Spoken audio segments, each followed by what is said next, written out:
9,000, 5,000, 23,000. Wala pa tayo sa 1/4. Ito ang pinakamadiing Click V3 na nakita ko. Yun naman Click V1, yung pinakamadiin. Grabe. Napansin ko, naka BRD. Dalawa yung radiator, isa dito, isa dito. Takot ka mag ano boss ah? Takot ka mag-overheat ah. Naka all-ins. Ito magkano bossing? 2.5, 2.5. 2.5 daw to, yung shock ni bossing. Tumatalon po uta.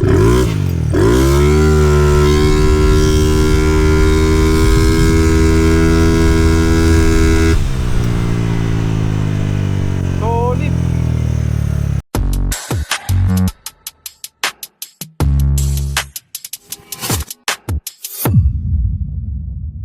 What's up mga tol? Ulit to si Wang. Same araw lang nung, actually same hour lang nung showcase natin tong Click version 1 dito sa channel natin. And then ngayon, meron tayong isa pang i-review. Click V3 ni Bossing na Trondol Indo Concept. Yun nga, nabanggit ko to sa inyo sa nakaraang video. Ang sarap din ang ginagawa natin na ganito kasi nakikita natin yung difference ng iba't ibang concept. Gaya na ito, ngayon ko lang nalaman na ang Trondol pala is circuit concept ng Indo boss, no, ng Indo Concept. Circuit concept siya nun. Then yung sa atin wala namang ano yan eh, wala namang concept yan eh.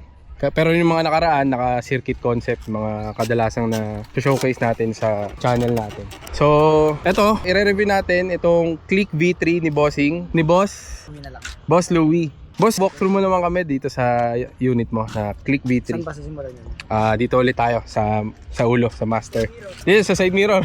Sa mirror, tricycle kasi ito eh. Hindi mouse yan eh. Pero yun, yung ginamit ko sa brake master ito, ano yan. Adeline PX7, tapos PX7 din yung clutch perch. Pero napansin ko boss, naka GR5 ka. GR5. Nabanggit sa akin na GR5 parang ano ba to, 90% GR5 na, no? Oh, mga 90% o 95 din.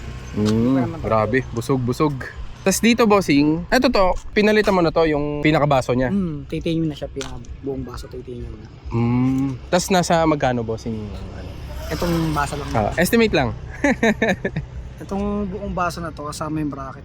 Nasa siya eh, 5K more or less ganun. Talaga? Ito lang yung baso? Kasama na yung bracket sa loob dito. Grabe. Grabe, di ko alam yung mga tropang ganito, di ko alam saan kumukuha ng pera eh. Only budget sa motor eh. Tapos bossing dito, kasama na to yung lever niya. Yung Sa master. buo na to. Kasama na, pati yung kabila. Nasa magkano naman boss yung Adeline? Yung SRP nito dati, nabili ko siya dati ng 9,000 set na. 9,000 set. Set na. So 9,000 set.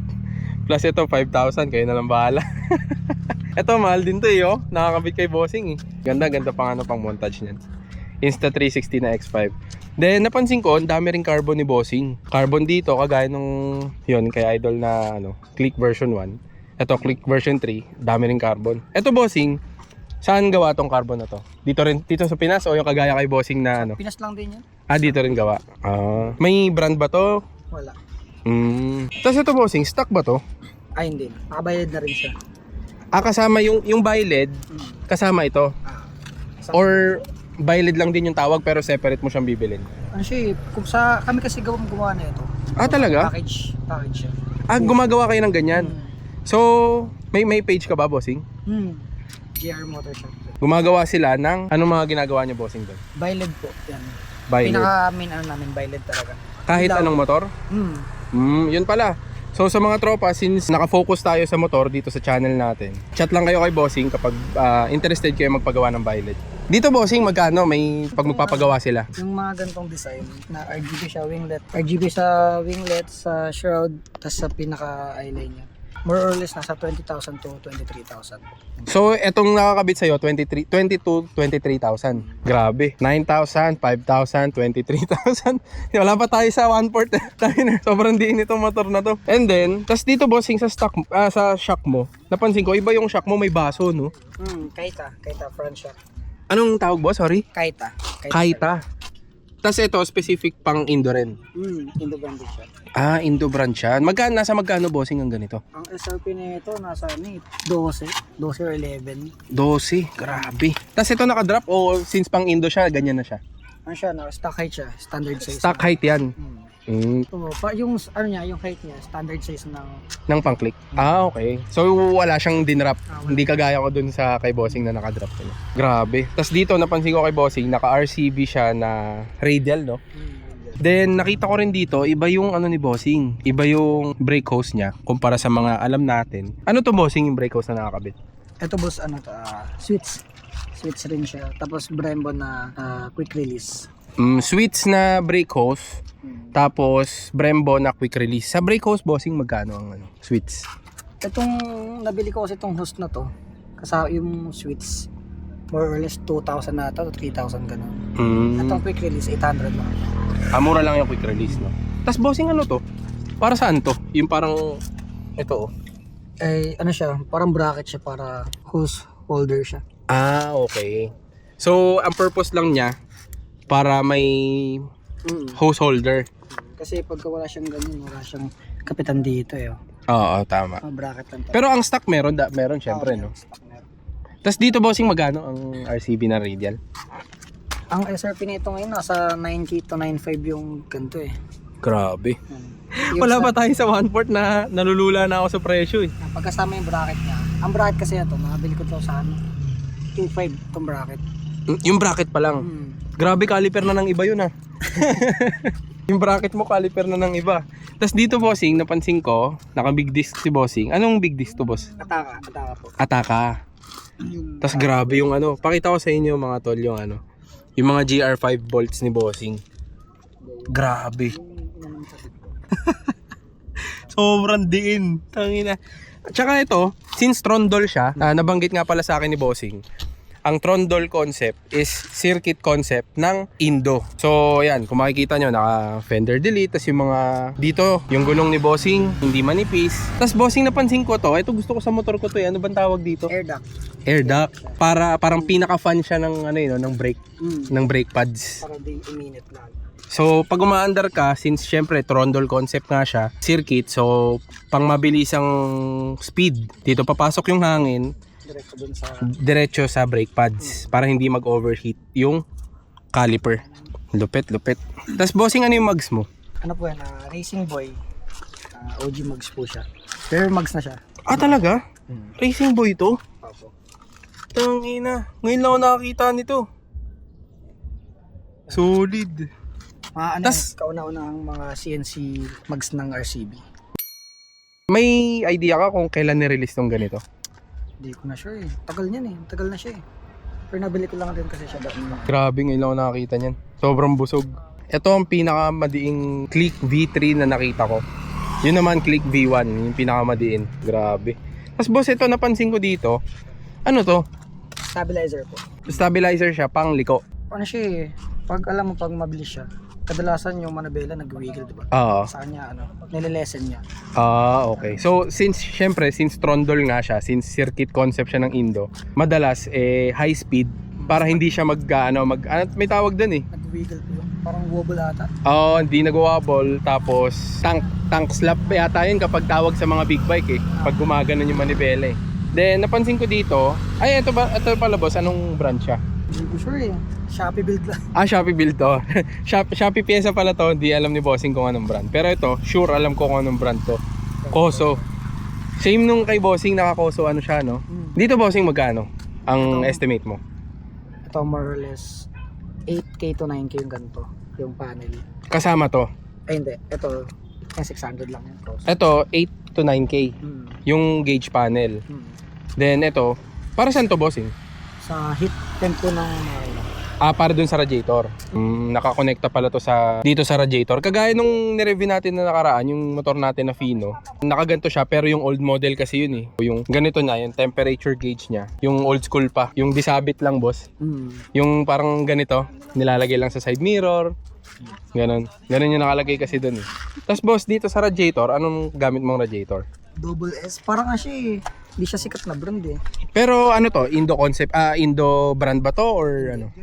Thai, parang nasa Thai concept siguro yun. Thai brand siya. Okay. Sa bagay, since syempre kung magkakabit ka ng radiator dito ng Click, hindi uubra, masyado maliit, no? Kaya pang rider airframe. Tsaka siguro, since kaya naglaki si bossing ng radiator, baka malaki yung palaman nito. Malaman natin mamaya. Pero ito ang pogi. Double S, tama ba? Double S or triple S suspension na pang Raider. FI. Raider FI. Okay. You serious? Ito boss, stock ba to? Ay, hindi. Ano siya? Slim switch lang siya. Ah, slim switch. May ano bang brand to? Ay, brandless siya. Ah, brandless siya. Shopee rin.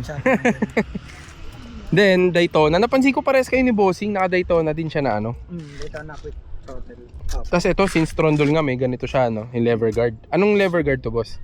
Shopee. Shopee din. Opo, Shopee. Pero grabe, onting-onti lang yung Shopee build ni bossing, yung mga Shopee pyesa niya. Solid. Tapos ito ano to, boss?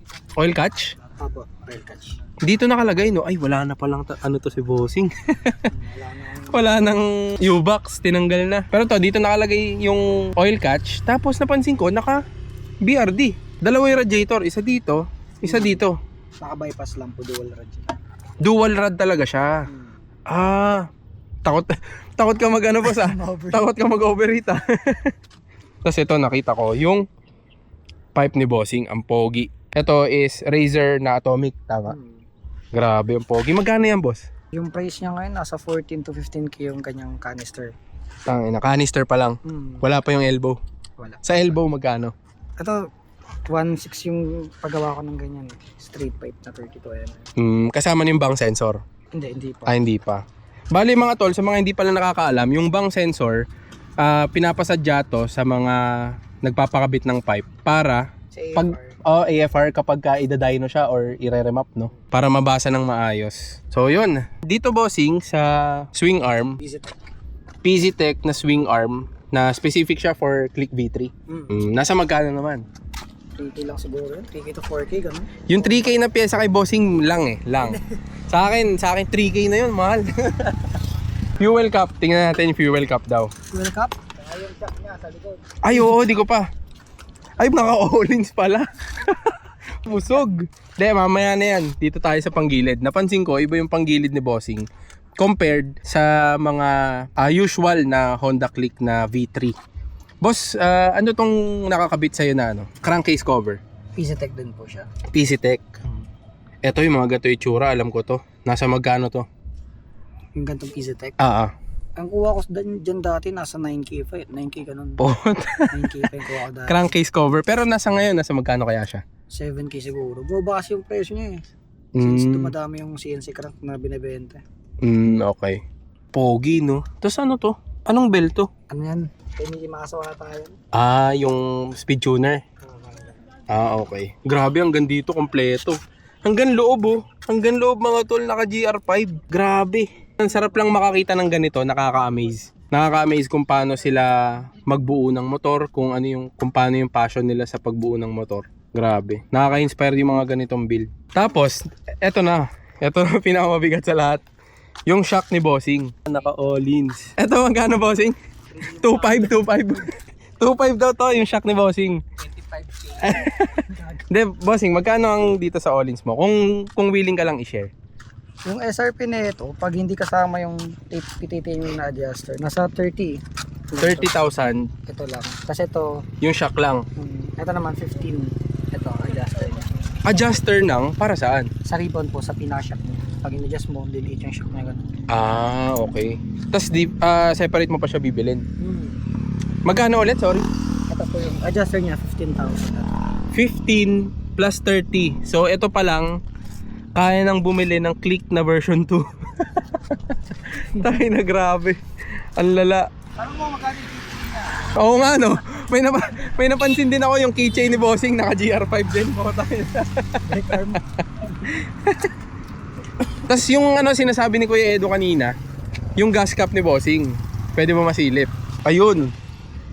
Ano to? GR5 din. Solid. Nasa magkano tong ganito, boss? Kano babili ko dito? 3k at 4k ganun. 3 to 4K para lang sa gas cap, no? Grabe. Hindi ko na alam eh, kasi set ko siya nabili. Lahat ng box set ko nabili yan eh. Tapos napansin ko wala ka ng U-box, no? Tinanggal mo. Para dito ba? Hindi, para ito kasi yung alloy niya. Kasi siya Para subframe, para cute lang. Para saan ito, boss? Wala, dagdag forma lang din. So ano lang, for aesthetics lang din talaga. Pero kadalasan kasi nakikita ko, since ito Trondol, mako-consider na natin siya as circuit concept. Kadalasan nakikita ko, binubutas lang nila yung U-box para may U-box pa rin, no? Kadalasan ginagawa siya, nakikita ko sa mga Aerox NMAX. Binubutas nila yung U-box para para mag downdrap, no? Hindi ito. Tapos gamit ni Bossing is Uma Racing, base sa nakikita ko. Uma Racing na throttle body. Then, boss, walkthrough mo naman kami sa sa makina mo. Yan, sa makina namin. Sa sa head na ginamit yan, Ataka head. Ataka head? 63 yung block niya. Chrome bore. Tapos, naka-click 150 na sigunyan. Ito ba? Click 125. Pero ang signal niya, click 150. So 63, naka-ataka head. Anong size ng boss, ng mga valves? 2632 ata. Ang laki. Ang laki. Tapos 2 valve lang ata to, no? Big valve. Big valve siya. Pero iba pa rin ang power ng big valve eh. Hindi mo pwedeng maliitin yun, hindi mo pwedeng i-compare sa 4 valve no? Iba pa rin magbitaw ang kahit 2 valve basta big. Solid. Nakakalula yung unit mo, boss. Actually, 'di ba since nasabi ko nga boss kanina sa iyo na na parang bago lang din sa akin yung mga piyesang nakakabit sa iyo. Since sanay lang ako sa mga RCB, sa mga JVT, kung ano-ano, mga generic na piyesa ba. Since bago lang siya sa akin, yung mga nakikita ko dito sa iyo, grabe. Nalulula ako sa mga kung ano nakalagay dito. Mga yung nakakabit dito, boss, ito. Kagaya nito, nakikita ko lang to sa Facebook eh. Bihira ako makakita ng legit na Ohlins. Grabe, ito pala itsura niya. Solid. Tapos, boss, kung okay lang matanong sa'yo, nasa magkano sa tingin mo ang aabutin kung gustong mag-build ng ganito kadiin na motor? Or kahit, wag na natin isama yung motor mo. Kung gusto lang mag-build ng same pyesa, wag mo sasabihin below 100, boss. Hindi ako maniniwala. More or less nasa 250 ganun. 250. Wala pa yung motor. Siguro Kasama na yung motor. Kahit na, grabe. Isang kotse na yun, boss. Hindi siguro, no? Hindi, sa akin naman, kung sinasabi man ni Bossing yung totoo, di ko alam. I-search nyo na lang kung ano yung mga nakakabit na pyesa dito. Bali nga pala, rin si Bossing. Naka-violet din ba to, boss? taillight. Siya RGB taillight lang. Tas gawa mo din. Solid. So mga tol, yun lang naman. Tapos na tayong ma-review yung motor ni Bossing na sobrang diin. Hanggang dito, tingnan mo. Maliliit na ganyan, kompleto siya ng GR5. I-montage natin, i-showcase natin kung gaano kaganda yung motor ni Bossing. Pakita ko sa inyo mga tol in 3, 2, 1.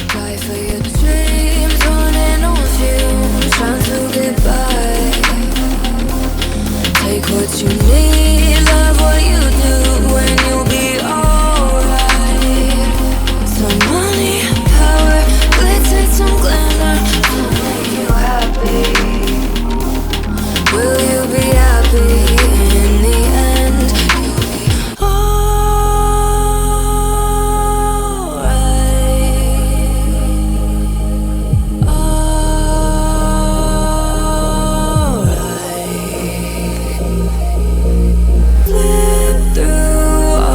You'll be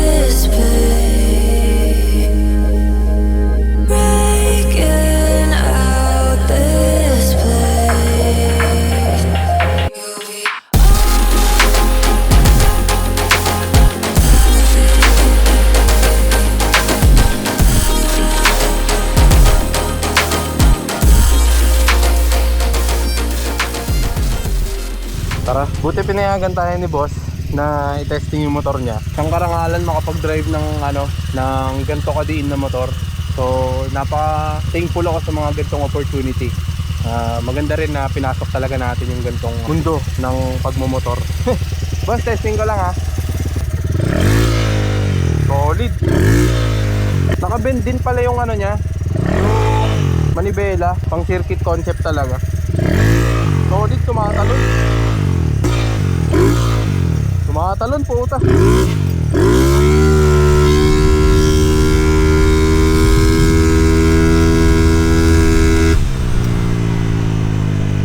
Solid. So yun mga tol, hanggang dito na lang yung video natin. Grabe, sobrang sarap. Grabe. So yun mga tol, hanggang dito na lang yung video natin. Sobrang saya makapag-drive ako ng mga ganitong klaseng motor. Sobrang salamat sa panonood nyo. And syempre, salamat sa suporta dito sa channel natin. Kahit maliit pa lang tayo, mahalaga naman may nanonood. Yun lang naman mahalaga sa akin. May nag-enjoy sa ginagawa ko, so bala kong ipakita dito sa channel natin. So yun, kita-kita tayo next video. Sobrang na-enjoy ko tong motor na to. Sobrang salamat kay Bossing, kila Bossing, kay Kuya Edu sa pag-introduce sa akin kila Bossing. Yun, kita-kita tayo mga tol next video. Malaman natin kung ano yung re-review pa natin. Nandito na lang, ako ulit to, si Wang. Lagi niyong tatandaan, clinic lang tayo palagi, okay? Salamat sa inyo mga tol.